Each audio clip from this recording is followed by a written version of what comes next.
사도행전 11장의 말씀입니다. 11장 말씀으로 들어가기 전에 사도행전 1장 8절에서 예수님께서 하신 말씀을 잠깐 먼저 살펴보도록 할 텐데, 우리가 잘 알고 있는 말씀입니다. 사도행전 1장 8절 말씀이죠. 오직 성령이 너희에게 임하시면 너희가 권능을 받고 예루살렘과 온 유대와 사마리아와 땅끝까지 이르러서 내 증인이 되리라 라는 말씀이었습니다. 제가 말씀드렸듯이 이 말씀은 사도행전 이 전체의 구조를 가지고 있습니다. 예루살렘에서 복음이 전파되다가 사마리아와 유대를 넘어서서 그리고 땅끝까지 복음이 어떻게 전해지는지를 사도행전 전체가 그 복음의 확장에 대해서 말씀하고 있는 것이죠. 예수님께서 말씀하신 것입니다. 이렇게 될 것이다. 그런데 문제가 있죠. 이 믿는 자들이 계속 예루살렘에 머물러 있는 것입니다. 예수님께서 분명히 말씀하셨음에도 불구하고 예루살렘에 머물러 있는 것입니다. 그러나 제가 말씀드린 것처럼 예수님께서 사도행전 1장 8절에서 말씀해 주신 그것이 결국에는 사도행전에서 완전하게 이루어진 것을 믿으시기를 바랍니다. 백성들은 여전히 예루살렘에 머물러 있길 원했습니다. 그러나 결과적으로는 이 말씀이 이루어졌습니다. 이것이 어떻게 가능했을까요? 오늘 본문 19절 말씀에 보면 이런 말씀이 있어요. 그때에 스데반의 일로 일어난 환난으로 말미암아 흩어진 자들이 베니게와 그브로와 안디옥까지 이르러 라고 말합니다. 무슨 말이냐면 스데반의 순교로 인해서 시작된 어마어마한 교회의 박해로 인해서 그 신자들이 흩어질 수밖에 없었다라는 말입니다. 그리고 20절 말씀입니다. 그 중에 그브로와 고레네 몇 사람이 안디옥에 이르러 헬라인에게도 말하여 주 예수를 전파하니. 무슨 말입니까? 그렇게 흩어진 사람들이 그곳에서 드디어 헬라인들, 이방인들에게 말씀과 복음을 전하기 시작했다라는 말씀입니다. 예수님께서 말씀하신 복음의 확장이 결국 이루어지고 있습니다. 어떻게 이루어지고 있습니까? 사람들이 계획하고 위원회를 조직하여 일을 추진하였습니까? 아닙니다. 사람들은 그렇게 하지 않았는데 결국 일이 진행되었다는 것입니다. 박해가 시작되고 그 박해를 통하여 하나님께서 복음의 확장을 이루어 가셨다는 것이죠. 사도행전에 보면 선교와 복음의 확장이 대부분 이런 식으로 진행이 됩니다. 사람이 계획한 것이 아니라 환경과 여건에 의하여 확장되어지는 것이죠. 왜 하나님께서 이렇게 일하실까요?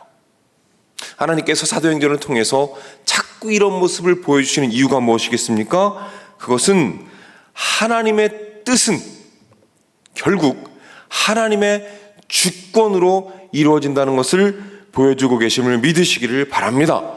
결국 선교의 확장과 복음의 확장과 우리 교회의 미래는 하나님의 손에 달렸다라는 것을 보여주고 계시는 것입니다.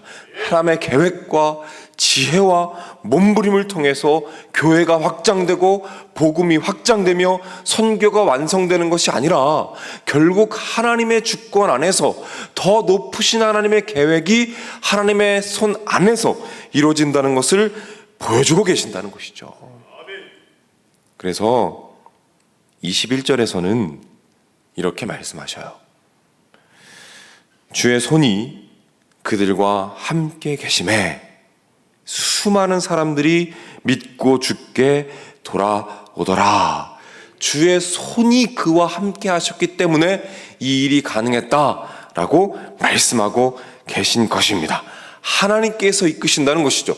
주도권이 하나님께 있다는 사실을 믿으시기를 바랍니다. 제가 사도행전을 시작하면서 말씀드렸던 것이 있어요. 그것이 무엇이냐면 이 사도행전의 핵심 한 가지 주제가 있다고 했습니다. 그게 무엇입니까? 복음은, 교회는 반드시 승리한다는 것입니다. 박해와 어려움과 아픔과 공격은 항상 있지만 이 사도행전에서 보여주는 거예요. 반드시 복음과 교회는 승리한다라는 것이죠. 그것이 바로 오늘 본문에서 강조하고 있는 것과 일맥상통하는 것입니다. 사랑하는 여러분, 우리 예수님께서 약속하셨던 사도행전 1장 8절의 말씀은 사도행전을 통해서 분명히 완성되었습니다. 그리고 28장으로 끝나는 이 사도행전이 우리 교회를 통해서 29장으로 이어지고 있습니다. 그 이어진 사도행전이 계속해서 하나님의 주권 안에서 이루어지고 있음을 꼭 믿으시기를 바랍니다. 오늘 기도할 때 이렇게 기도합시다. 하나님, 이 믿음이, 이 확신이 흔들리지 않게 하여 주옵소서.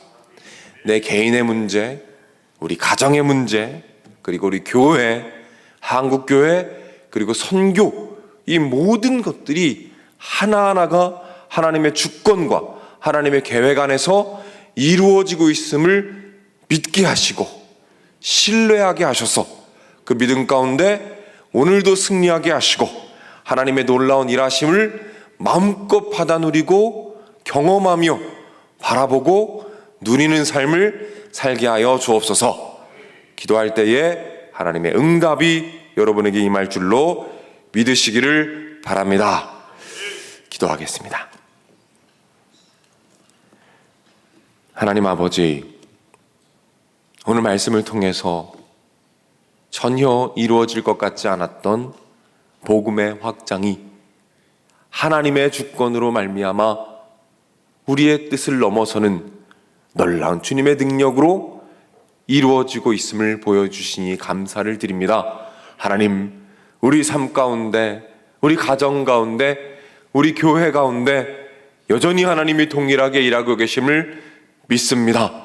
하나님, 하나님께서 주권을 가지고 일하고 계심을 믿게 하시고 신뢰하게 하시고 바라보게 하셔서 오늘 하루도 역사하시는 하나님의 놀라운 일하심과 주님의 손을 경험하고 누리는 하루가 되도록 주님께서 인도하여 주시옵소서. 하나님의 강권적인 역사가 우리 삶 구석구석에 나타나기를 원하며 특별히 오늘 간구하는 모든 것들 가운데 하나님의 일하심이 놀랍게 나타나기를 소망합니다. 하나님, 홍해가 갈라지는 역사가 나타나게 하시고 하늘의 만나를 매일매일 경험하는 은혜를 주님께서 허락하여 주시옵소서. 하나님, 질병으로 고통하는 자들을 주님 불쌍히 여겨주시고 병상에 찾아가 주셔서 품에 안아 주시고 특별히 함께 아파하며 함께 견디고 있는 가정을 주님께서 지켜주셔서 서로 위로하고 격려하며 하나 되어서 어려운 시간들을 잘 이겨가게 하시고 그 어려움을 통하여 그 시간을 통하여 온 가정이 주님 안에서 견고한 믿음으로 바로 서도록 주님께서 인도하여 주시옵소서. 마음의 질병으로 고통받는 자들이 있습니다. 주님 위로하여 주시고 회복시켜 주시고 하나님께서 그들을 얼마나 사랑하시는지를 꼭 믿고 느끼게 하셔서 일어서게 하시고 회복되도록 주님께서 인도하시고 함께하여 주시옵소서. 하나님, 이제 교육부서 겨울 수련회와 캠프가 계속 진행 중에 있습니다. 초등 1, 2부와 고등부 주님께서 함께 하셔서 진행되는 모든 과정을 붙잡으시고 우리 교육자와 부장님을 비롯한 모든 선생님들 한 분 한 분을 붙잡아 주셔서 놀라운 은혜가 있게 하시고 아름다운 열매들이 맺혀지도록 주님께서 인도하여 주시옵소서.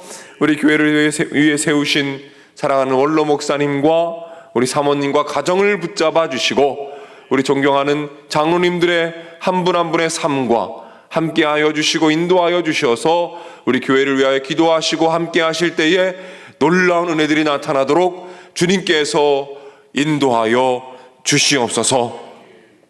드려진 예물들이 있습니다. 그 예물 위에 하늘의 은혜와 축복을 더하여 주시옵소서. 모든 말씀 예수님의 이름으로 기도드립니다. 아멘.